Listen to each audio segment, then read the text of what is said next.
അങ്ങനെ big boss season 7 വിന്നറെ ഏകദേശമൊക്കെ തീരുമാനമായി. അനുമോൾ ആണ് സീസൺ 7 വിന്നർ എന്ന് സൂചന നൽകിക്കൊണ്ടാണ് പല പോസ്റ്റുകളും പ്രത്യക്ഷപ്പെടുന്നത്. യൂട്യൂബിനകത്തൊക്കെ പലതും വന്നെങ്കിലും ചില അത് ശരിവെക്കുന്ന രണ്ട് സൂചന നൽകിയിരിക്കുന്നത്, ഒന്ന് അനുമോളുടെ PR എന്ന് പറയുന്ന വിനു പങ്കുവച്ചൊരു പോസ്റ്റാണ്. അത് തൊപ്പിയുടെ പടം, തൊപ്പി 3G എന്ന് പറഞ്ഞുകൊണ്ടാണ് വന്നിരിക്കുന്നത്. അത് എന്തുദ്ദേശിച്ചാണ്? ഇന്നലത്തെ 3G തൊപ്പിയുമായിട്ടുള്ള ബന്ധപ്പെട്ട പ്രശ്നം തന്നെയാണ്. തൊപ്പി അനീഷിന് വേണ്ടി വോട്ട് പിടിക്കുകയായിരുന്നു. അനീഷിന് വേണ്ടി വോട്ട് എങ്ങനെയാണ് അനീഷിനെ ജയിപ്പിക്കുമെന്ന് തൊപ്പി പറഞ്ഞു. പക്ഷേ തൊപ്പി 3G ആയി എന്നാണ് ഇതിൽ നിന്ന് ഉദ്ദേശിക്കുന്നത് എന്ന് ഒരു സൂചന നൽകുന്നു. മറ്റൊന്ന് അഖിൽമാരാറാണ്. അഖിൽമാരാരുടെ അച്ഛനും അങ്ങോട്ടും ഇങ്ങോട്ടും തന്തയ്ക്ക് വിളിയൊക്കെ ഉണ്ടായി തൊപ്പിയുമായിട്ട്.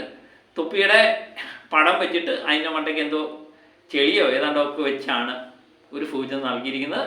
എന്നിട്ട് അഖിൽമാരാറിരിക്കുന്നു 10 മണിക്ക് വരിക, നമുക്ക് ആഘോഷിക്കേണ്ടേ എന്ന് പറയുന്ന ഒരു പോസ്റ്റും പങ്കുവച്ചിട്ടുണ്ട്. ഇത് രണ്ടും നമുക്ക് കിട്ടുന്ന സൂചന അനുസരിച്ച് അനുമോളാണ് ഈ പ്രാവശ്യത്തെ സീസൺ 7 വിന്നർ. അനുമോൾ എന്തുകൊണ്ടും ഈ കപ്പ് അർഹിക്കുന്ന ഒരു വ്യക്തിയാണ്. ഏറ്റവും കൂടുതൽ സൈബർ ബുള്ളിങ് നേരിട്ട ബിഗ് ബോസിലെ ഒരു മത്സരാർത്ഥി ആരാണെന്ന് ചോദിച്ചാൽ അത് അനുമോൾ തന്നെ നിസ്സംശയം പറയാം. മറ്റുള്ള മത്സരാർത്ഥികൾക്കൊക്കെ പുറത്തു നിന്നാണ് സൈബർ ബുള്ളിങ് നേരിട്ടതെങ്കിൽ ഇത് അകത്തു നിന്നും പുറത്തു നിന്നും ഒരേപോലെ സൈബർ അറ്റാക്ക് നേരിട്ട ഒരു മത്സരാർത്ഥിയായിട്ട് അനുമോൾ മാറി. ലാസ്റ്റ് അനുമോളുടെ കൂടെ നിന്ന് ആദിലെയും നൂറേയും വരെ ചതിക്കുന്നത് നമ്മൾ കണ്ടു. പക്ഷേ ഒരു കാര്യം ഉറപ്പാണ്, പഴയ മത്സരാർത്ഥികളെല്ലാം അകത്ത് കയറുന്നിടം വരെ അനീഷിന് തന്നെ ആയിരുന്നു ഒരു ചെറിയ എഡ്ജ് എന്ന് പറഞ്ഞാൽ അനുമോളോ അനീഷോ ജയിക്കാമെന്ന ഘട്ടമായിരുന്നു നിന്നത്. പക്ഷേ പഴയ മത്സരാർത്ഥികൾ അകത്ത് കയറി കഴിഞ്ഞിട്ട് അവർ കൂട്ടമായി അനുമോളെ ആക്രമിച്ചപ്പോൾ ഒരു സഹതാപ തരംഗം അനുമോൾക്കുണ്ടായി എന്ന് 100% നമുക്ക് ഉറപ്പായിട്ട് പറയാം.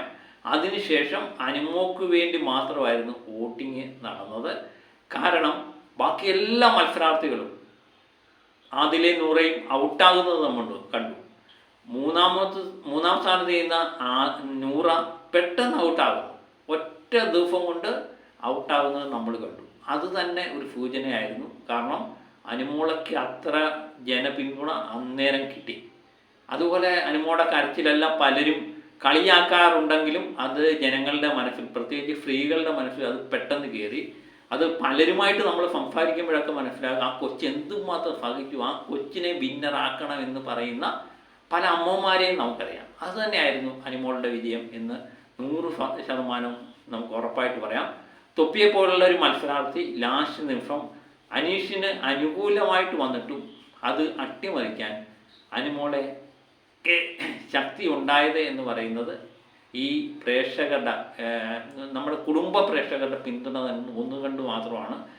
അത് പ്രത്യേകിച്ച് മലയാളികളെ സംബന്ധിച്ച് ഒരാളെ ഒറ്റപ്പെടുത്തി ആക്രമിച്ചു തുടങ്ങിക്കഴിഞ്ഞാൽ അയാളുടെ കൂടെ നിൽക്കുന്നതാണ് മലയാളികളുടെ ശീലം. അതുതന്നെയാണ് ഇവിടെ സംഭവിച്ചത് എന്ന് ഈ വാർത്ത ശരിയാണെങ്കിൽ നമുക്ക് മനസ്സിലാകും. അപ്പോൾ സൂചനകളെല്ലാം അനുസരിച്ച് അനുമോൾ തന്നെയാണ് സീസൺ 7 വിന്നർ. നമുക്ക് അതിൻ്റെ കൃത്യമായിട്ട് അപ്ഡേറ്റ് കിട്ടിയതിന് ശേഷം, ഔദ്യോഗികമായ പ്രഖ്യാപനം ലാലേട്ടൻ നടന്നതിന് ശേഷം അടുത്ത വീഡിയോയുമായിട്ട് വീണ്ടും ഞാൻ എത്തും വരെ ഓക്കെ ബൈ.